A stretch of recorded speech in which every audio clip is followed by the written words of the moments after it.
आज का विषय है सिंह राशि। सिंह राशि के स्वामी शनि हैं, सिंह राशि के स्वामी सूर्य हैं। सिंह, कन्या, तुला, वृश्चिक, चतुर्थ भाव में सूर्य रहेंगे। चौथा सूर्य, चौथा ही मंगल और चतुर्थ भाव में ही बुध। ये तीनों ग्रह संयुक्त हैं। 16 नवंबर से 27 दिसंबर तक के मंगल भी चतुर्थ हैं। 16 नवंबर से 16 दिसंबर तक के सूर्य भी चतुर्थ में है और बुध 6 नवंबर से 26 नवंबर तक के चतुर्थ भाव में है। ये तीनों ही ग्रह चतुर्थ भाव में ही है। ध्यान रहे,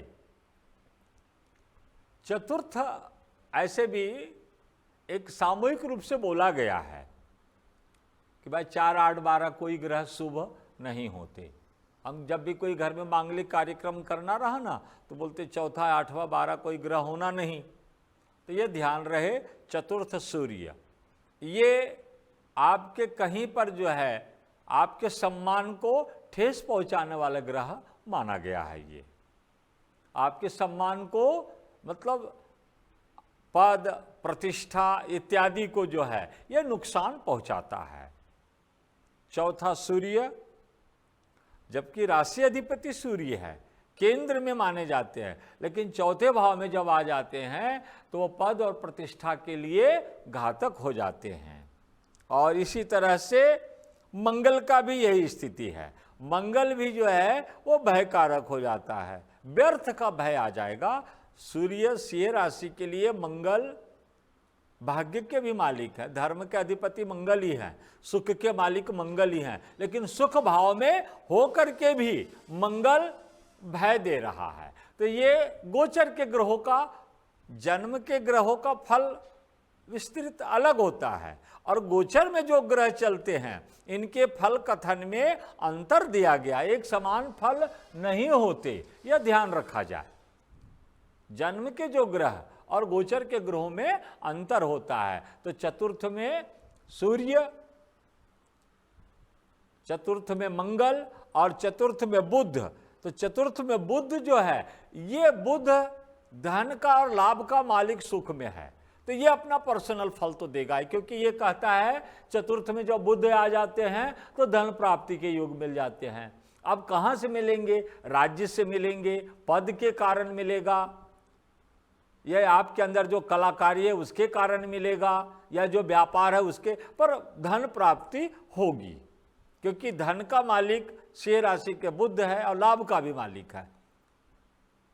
तो यह 6 नवंबर से 26 नवंबर तक ये ऐसी स्थिति रहेगी। आगे भी दिया है 26 नवंबर से 28 दिसंबर तक की स्थिति क्या है, ये धनु राशि में चले जाते हैं, जबकि 5वां हो जाता है बुध, और 5वां बुध जो है ये स्वास्थ्य को बिगाड़ता है। लेकिन योगा योग 28 दिसंबर को फिर से ये वक्र गति से होकर के वृश्चिक में आ जाते हैं, चौथा ही रहेंगे। यानी कि जो घटनाक्रम 6 नवंबर से 26 नवंबर तक के है, ये फिर यही अवसर धन प्राप्ति के आपको 28 दिसंबर से मिलेगा। ये रहस्य है, हर राशियों को नहीं ले, पर ये सिंह राशि वालों के लिए ये रहस्य छिपा हुआ रहेगा कि योगा योग उस समय सूर्य, मंगल वगैरह सब आगे रहेंगे, पर बुध वहीं रह जाएंगे। ये ध्यान रहे, चतुर्थ में रहेंगे और अचानक जो है, अचानक ही आपका धन लाभ योग के योग बना देगा। तो इस तरह से सूर्य, मंगल, बुध और गुरु 9वें भाव में। सिंह राशि के लिए गुरु मेष राशि में 9वें भाव में गुरु हैं, और 9वें भाव का जो गुरु है यह सुख कारक हो जाता है। तो इसलिए 9वें भाव के अंतर्गत जब भी बुध बृहस्पति बैठे रहेंगे, अभी तो वो बहुत लंबा है, 24 अप्रैल 2000 कहते हैं, 24 अभी गुरु अभी चेंज नहीं हो रहे हैं, अप्रैल 2024 में चेंज होंगे। तो इसलिए आप निश्चिंत रहिए, ये 9वें स्थान में ही रहेंगे और ये सुख कारक रहेगा, लाभ कारक बने। गुरु जहाँ बैठे हैं वहाँ पर तो रहेगा ही, जहाँ दृष्टि दे रहे हैं, मस्तिष्क पे दृष्टि दे रहे हैं, भाग्य को दे रहे हैं, बुद्धि पर दे रहे हैं, पराक्रम पे दे रहे हैं, तो गुरु जहाँ जहाँ देख रहे हैं वो स्थान सुरक्षित रहेगा। शुक्र कन्या राशि में, अर्थात धन स्थान में शुक्र बैठेंगे। अब धन स्थान में जब भी शुक्र आते हैं तो धन की प्राप्ति होती है। कर्म का अधिपति, आपके 10वें स्थान का अधिपति शुक्र धन स्थान में आएंगे तो कर्म के माध्यम से आपको धन प्राप्ति के परम योग ये शुक्र दे रहे हैं। सिंह राशि वालों के लिए ये अनुकूल समय बता रहे हैं शुक्र महाराज।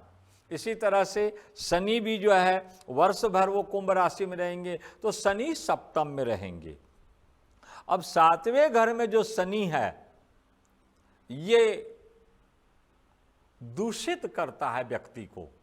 जो अपराध आपने नहीं किया है वह लांछन, वह अपराध का दोष जो है वह आपको लगने की संभावना रहती है, तो उसे सावधानी बरते रहें, सावधान रहें कि किसी प्रकार का कोई दोष आपको ना लगे।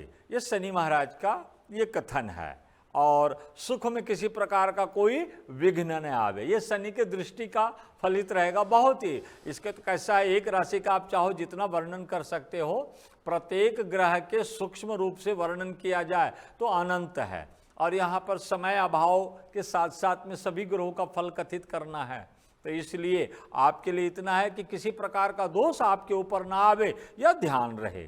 राहु, इसी तरह से राहु मेष राशि में है तो 9वें स्थान में राहु है और तीसरे स्थान में आपके तीसरा केतु माना जाता है। तो 9वें स्थान का जो राहु है वह भी कहते हैं पाप कर्म से, सतत अपराध से बचें। और तीसरे स्थान का जो केतु है, जो तीसरे भाव में, केतु सुख कारक है। राहु और केतु समान फल नहीं देते, या तो राहु प्लस रहेगा तो केतु माइनस हो जाएगा और केतु प्लस है तो राहु माइनस हो जाएगा, यह ध्यान रखें। तो सिंह राशि के लिए ऐसा भविष्य फलित किया गया। आगे की जानकारी के लिए आगे इसी तरह से चैनल को आप देखते रहें और नीचे लिखे गए जो नंबर है उससे आप संपर्क बनाए रखें आगे की जानकारी के लिए। आज के लिए इतना ही। जय श्री कृष्ण, जय श्री कृष्ण, जय श्री कृष्ण।